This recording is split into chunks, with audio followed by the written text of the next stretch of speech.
Hi student, இந்த வீடியோல HCF and LCM னா என்னன்னு சிம்பிளா பார்க்கலாம்.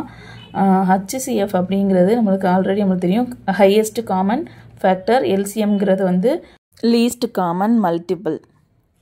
இது நமக்கு ஆல்ரெடி தெரியும். இப்போ HCF வந்து product of smallest power அப்படினு சொல்றோம்.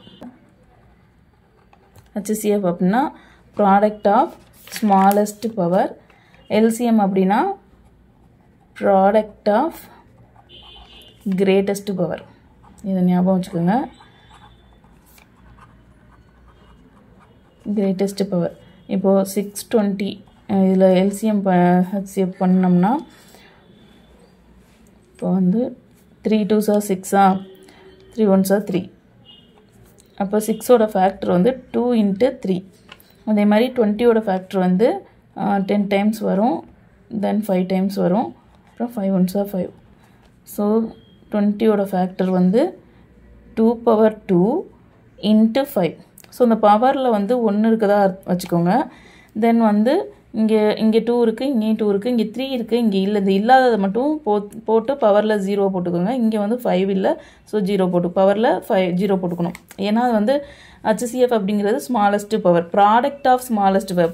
ப்ராடக்ட் அப்படின்னா என்ன, மல்டிப்ளேன்னு அர்த்தம். ஓகேவா, அதாவது ஸ்மாலஸ்ட் பவரை மல்டிப்ளை பண்ணுறோம், இது கிரேட்டஸ்ட் பவரை மல்டிப்ளை பண்ணுறோம், இதான் அர்த்தம். ஓகேவா, அப்போ ப்ராடக்ட் ஆஃப் ஸ்மாலஸ்ட் பவர், HCFனா என்ன, product of smallest power. So இதில் 2 இருக்குது, 2ல் வந்து எது வந்து ஸ்மாலஸ்ட் பவர் அதை எடுத்து எழுதிக்கணும். ஸோ 2 power 1ங்கிறது தான் ஸ்மாலஸ்ட் பவர். அதே மாதிரி 3 இருக்குது, இதில் எது ஸ்மாலஸ்ட் பவர், 3 power 0 தான். ஸோ 3 power 0 அதை எடுத்து எழுதிக்கலாம்.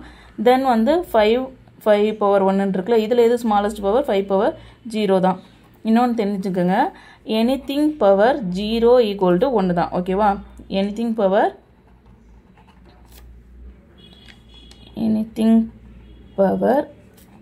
0 ஈக்குவல் டு 1 தான். ஓகேவா,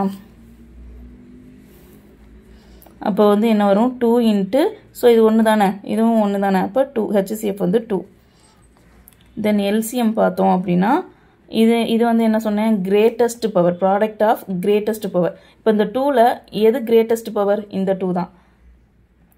3ல் எது கிரேட்டஸ்ட் பவர், 3 power 1. 5ல் எது கிரேட்டஸ்ட் பவர், 5 power 1. ஓகே, அப்போ 2 2s are 4 into 3 into 5. 5 3s are 3 4s are 12, 12 5s are 5 2s are 10. So 60 is the answer.